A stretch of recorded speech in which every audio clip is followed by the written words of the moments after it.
हमारी विपक्षी पार्टियों को एक भ्रम हो गया है कि कभी तो विदेश में अखबार में छपवा दें, कभी किसी टीवी पे कोई खबर छपवा दें, या किसी अपनी जो उनके अनुकूल कंपनी है उसमें आंकड़े छपवा दें। भ्रम फैलाने की कोशिश कर रहे हैं, लेकिन ये भ्रम फैल नहीं रहा। तो ये इन चीज़ों को जनता स्वीकार नहीं करेगी। ये कितना ही ड्रामा कर लें, इनको जब तक जनता के अंदर जा कर के उनकी आने वाला अपने भविष्य का रोड मैप दिखाएं, पुराने जो गलत काम किए उनके लिए एक्सवा मांगे, तभी जनता इनको स्वीकार कर सकती है।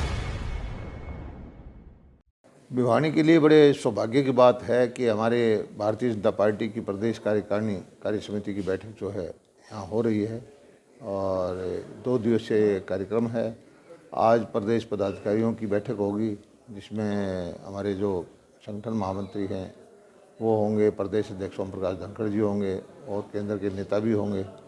और कल का जो कार्यक्रम है पूरे दिन का 10 बजे से लेकर देर शाम तक, उसमें सभी जितने केंद्र के मंत्री हैं, हमारे मुख्यमंत्री हैं, प्रदेश के वरिष्ठ नेता हैं, मंत्री हैं, जो भी इस पार्टी के सदस्य हैं प्रमुख, वो सभी इसमें भाग लेंगे। उद्देश्य क्या रहेगा सर इस बैठक? उद्देश्य क्या रहेगा इस बैठक? उद्देश्य तो ये होता है कि भारतीय जनता पार्टी में एक परंपरा है, जैसे राष्ट्रीय कार्यकारिणी में जो फैसले हुए हैं पिछले दिनों दिल्ली में हुई थी, उन फैसलों को नीचे तक कार्यकर्ता तक पहुंचाना।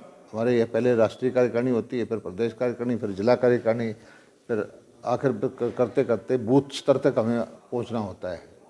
और ये फैसला हुआ था राष्ट्रीय कार्यकारिणी में कि 2024 जो है चुनाव का वर्ष है, आने वाला जो है उसकी लोकसभा के चुनाव की तैयारियों में क्या क्या करना है, प्रदेश के संगठन को मजबूत करना है, बूथ स्तर तक पन्ना प्रमुख तक हमें पहुँचना है, पन्ना समिति हमें बनानी है, तो ये सारे काम हम करेंगे। सर बात करें सरपंचों के काफ़ी विरोध कर रहे हैं, वो कह रहे हैं कि 1 महीने से उनकी सुनवाई नहीं हुई, तो अब वो सीएम से बात भी नहीं करेंगे। भिवानी में जब सीएम आएंगे तो उनका विरोध किया जाएगा। मैं तो सरपंच भाइयों से यही प्रार्थना करूंगा कि लोकतांत्रिक व्यवस्था में जो जो चीज़ किए जाते हैं, जनता के भले के लिए फैसले किए जाते हैं, और आप जो है जो काम किए गए हैं उसमें कोई दिक्कत आएगी तो आपकी दिक्कतों को दूर करेंगे।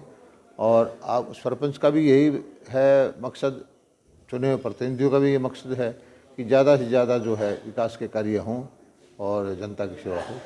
सर बात करें तो बार बार जो भी रिपोर्ट आती है, पहले बेरोजगारी में और अब एसपीआई की और जो सुरक्षा को लेकर एक रिपोर्ट आई है, हरियाणा जिसमें सबसे कम है, यानी असुरक्षित हो चुका है। ऐसा है, हरियाणा का बच्चा बच्चा जानता है कि हरियाणा में लॉ एंड ऑर्डर सबसे अच्छा है, किसान के हित में नीतियाँ सबसे अच्छी हैं, बेरोजगारी देश में सबसे कम है। और हमारी विपक्षी पार्टियों को एक भ्रम हो गया है कि कभी तो विदेश में अखबार में छपवा दें, कभी किसी टीवी पे कोई खबर छपवा दें, या किसी अपनी जो उनके अनुकूल कंपनी है उसमें आंकड़े छपवा दें। भ्रम फैलाने की कोशिश कर रहे हैं, लेकिन ये भ्रम फैल नहीं रहा।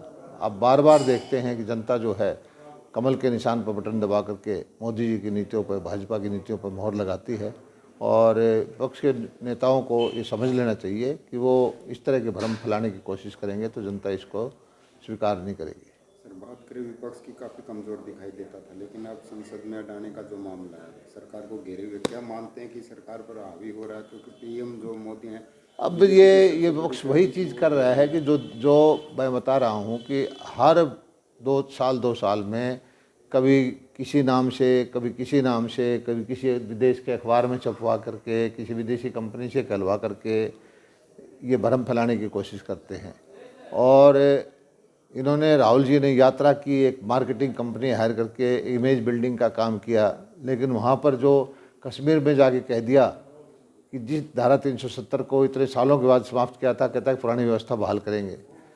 हरियाणा का तो कोई भी घर इस चीज़ को स्वीकार नहीं करेगा, क्योंकि हमारे सैनिकों को वहाँ पत्थर लगते थे, उग्रवादी वहाँ खुले घूमते थे, हर हफ्ते कोई कोई बम ब्लास्ट होता था।